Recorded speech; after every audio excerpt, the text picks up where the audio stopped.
Hello student, मैं सिर्फ सीमा श्रीवास्तव में daily education paper to society concept लेकर आती हूँ। उसी श्रृंखला में मैं आज टारगेट पार्सन का पैटर्न वेरिएबल्स लेकर आऊँ।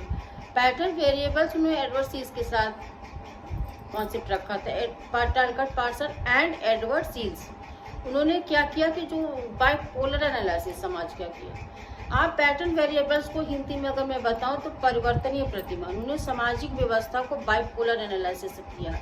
बाइपोलर का मतलब दो ध्रुवों के आधार पर समाज का अध्ययन किया। किसी समाज में, किसी सामाजिक व्यवस्था में अर्जित मूल्यों की प्रधानता होती, किसी सामाजिक व्यवस्था में आरोपित मूल्यों की प्रधानता होती। इन्हीं दो ध्रुवीय के आधार पर उन्होंने सामाजिक व्यवस्था का ही अध्ययन किया। और फिर उन्होंने ये जो आधार रखे थे वो था मानदंड और मूल्य के आधार। किस समाज में किस मूल्यों की, किस सामाजिक व्यवस्था में किस मूल्यों की ज़्यादा प्रधानता, किस मानदंड की ज़्यादा व्यवस्था है प्रधानता, उसके आधार पर उन्होंने सामाजिक व्यवस्था का ही अध्ययन किया। ये इनका पैटर्न वेरिएबल्स है, जिसके आधार पर उन्होंने 5 रखे थे। पहला उन्होंने रखा था अफेक्टिविटी वर्सेस अफेक्टिविटी न्यूट्रलिटी।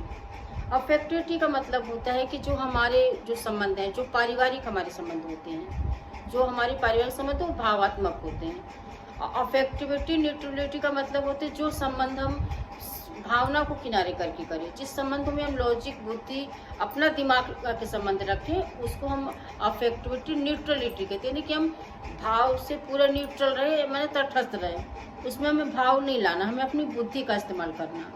और जो दूसरा है वो है पर्टिकुलरिज्म वर्सेस यूनिवर्सलिज्म। पर्टिकुलरिज्म को उन्होंने उस समाज में जिसमें पक्षपात, कंजर्वेटिव माइंड को उन्होंने रखा पर्टिकुलरिज्म में।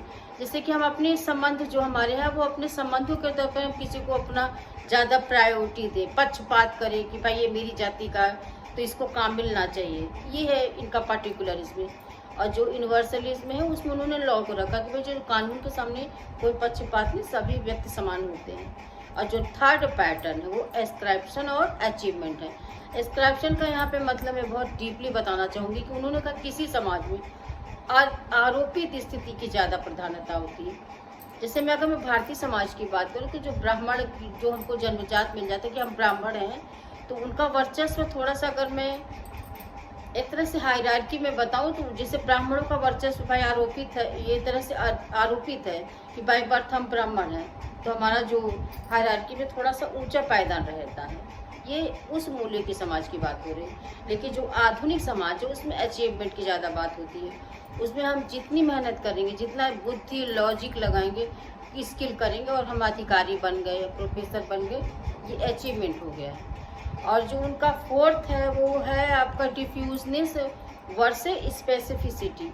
डिफ्यूजनेस का मतलब यहाँ पे उन्होंने बताया कि किस तरह से पिता पुत्र के जो बातों का जो दायरा है, जो विस्तार है, वो फैला हुआ बहुत बड़ा होता है। और स्पेसिफिसिटी का मतलब होता है कि जो संबंध किसी एक पर्टिकुलर उद्देश्य के आधार पर बनाए जाए। और जो फिफ्थ है वो है self oriented and versus collectivity oriented. Self oriented का मतलब होता है कि जब हम केवल अपना लाभ देखें, उस मूल्यों के आधार पर देखें, जैसे दुकानदार अपना लाभ देखता है।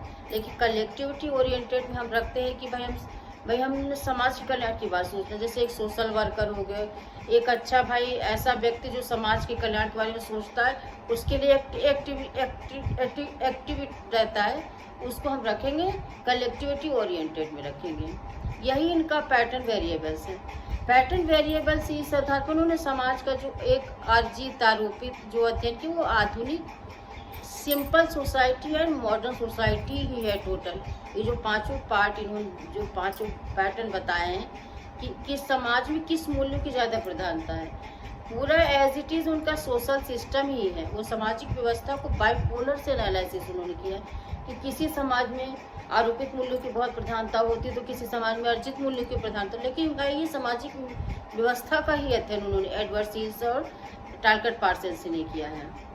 अब मैं आपको अगले वाले अपने जो मैं सेशन में आऊँगा आर के मर्टन का बताऊँ, मर्टन के बारे में बताऊँ। वो भी प्रकार्यवादी हैं, लेकिन जैसे अब ये लोग हैं ना, तो केवल एक तरह से समाज टारगेट पार्सन से डरखाई में ये लोग केवल सामाजिक व्यवस्था को एक प्रकारवादी दृष्टिकोण से देखते हैं। मर्टन भी देखते हैं, लेकिन मर्टन कहते हैं कि नहीं, ये ज़रूरी नहीं कि हमेशा समाज की कई प्रकार ही करें, कभी कभी वो क्या कब से अनपेक्षित परिणाम भी उनकी आती है। इस आधार पर उन्होंने ध्यान आकर्षित, थोड़ा सा अलग सा उन्होंने ध्यान आकर्षित कराया हम लोगों का। Thank you so much.